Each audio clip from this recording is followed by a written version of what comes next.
Assalamualaikum warahmatullahi wabarakatuh. Terima kasih teman-teman sudah mampir di video saya.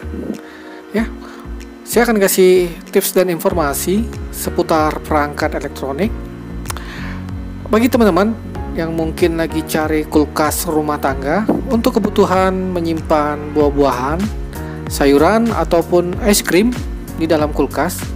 Saya akan kasih info kulkas tipe apa sih yang bisa mendinginkan makanan ataupun es krim dengan cepat. Nah, sebaiknya teman-teman memilih kulkas dengan teknologi inverter. Kenapa?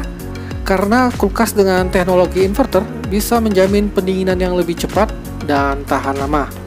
Selain pendinginan yang cepat, untuk daya konsumsi listrik kulkas tipe inverter ini sangat hemat energi dan tidak berisik ya tentunya. Karena sudah menggunakan sistem teknologi inverter. Mungkin teman-teman ada yang bertanya, bedanya sih apa sih?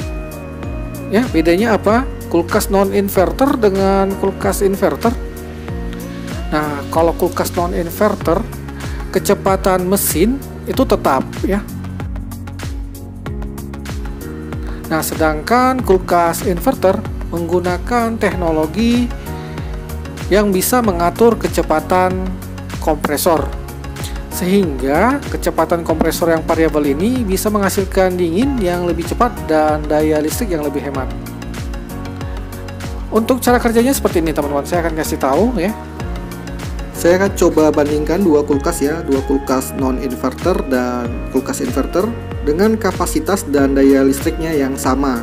Ya, kulkas non-inverter kita anggap ini contohnya kapasitas 300 liter dan daya maksimumnya 150. Sedangkan kulkas inverter kapasitas 300 liter dan daya maksimumnya di 150 sampai 170 watt. Ya, ini hanya contohnya saja ya teman-teman. Kita anggap dua perbandingan kulkas yang sama. Kulkas non-inverter pada saat kompresor atau kulkas kita baru nyalakan, maka mesin kompresor akan start bekerja dan daya listrik akan langsung naik ya, sesuai dengan spesifikasi daya kompresornya.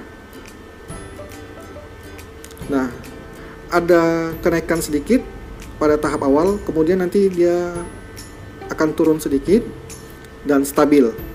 Nah, kecepatan ini akan terus selama kulkas belum dingin. Tapi apabila suhu di ruangan kulkas sudah tercapai sesuai yang kita setting, maka mesin kompresor akan off, akan mati, dan daya listrik juga akan kembali nol ya, karena tidak ada pemakaian listrik.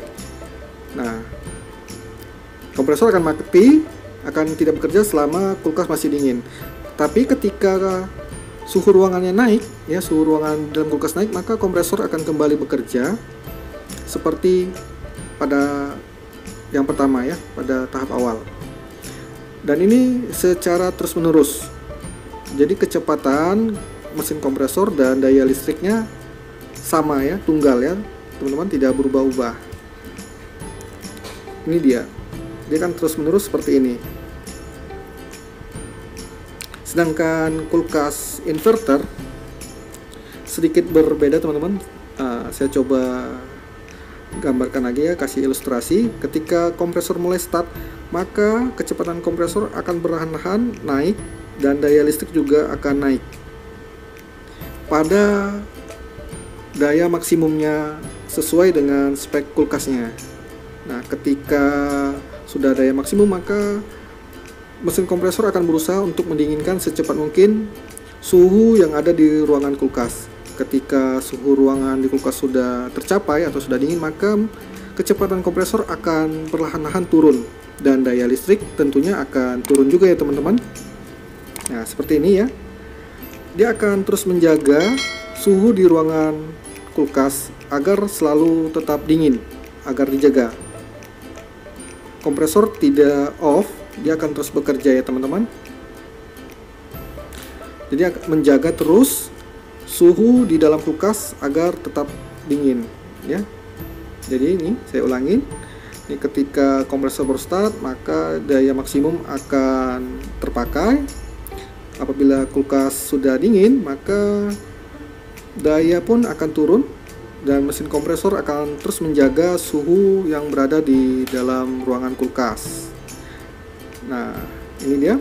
Mungkin daya listriknya kita bisa ambil contoh tuh hanya setengah dari daya maksimumnya, ya sekitar 75 watt ya, seperti contoh pada tahap awal tadi yang saya informasikan. Mungkin dengan gambaran ini teman-teman sedikit bisa memahami dan mengerti ya. Terima kasih teman-teman. Assalamualaikum warahmatullahi wabarakatuh.